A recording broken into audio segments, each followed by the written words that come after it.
Hundreds of UFOs surround me, I've never seen anything like it. They're all over the sky. John Glenn. I will try to describe what I am experiencing at this moment.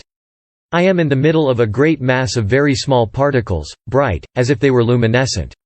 They round out a bit. They come through the capsule and look like little stars.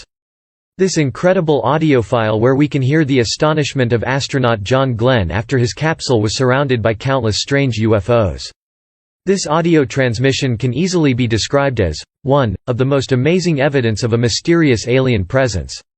This old audio file allows us to listen to a small part of the conversation between the Mercury Atlas 6, MA6 capsule. On February 20, 1962, the first manned orbital mission of the United States. Launched from the Kennedy Space Center in Florida, it completed a successful, 3-orbit mission around Earth. The Mercury spacecraft, Friendship 7, landed in the vicinity of Grand Turk Island. Mission duration from launch to impact was 4 hours, 55 minutes, and 23 seconds. In the audio file, Mr. Glenn referred to his capsule as Friendship 7, and can be heard describing what a brilliant blue horizon looks like behind him as the sun approaches sunrise. Then suddenly he realizes that something peculiar is happening around him, as he is intercepted by countless UFOs that have engulfed his pod. Here is the transcript of the event and below the video. John Glenn. This is Friendship 7.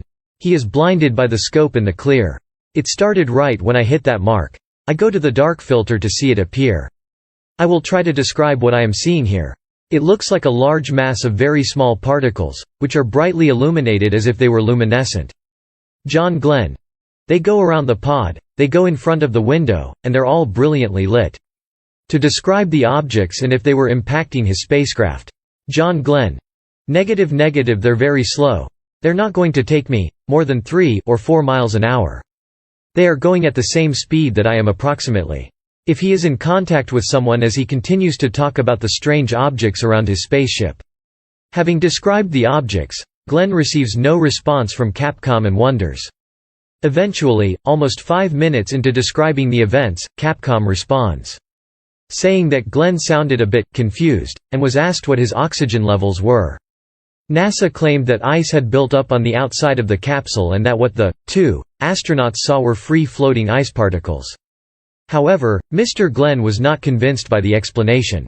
During his second orbit, he reported seeing objects again for miles in each direction. What do you think?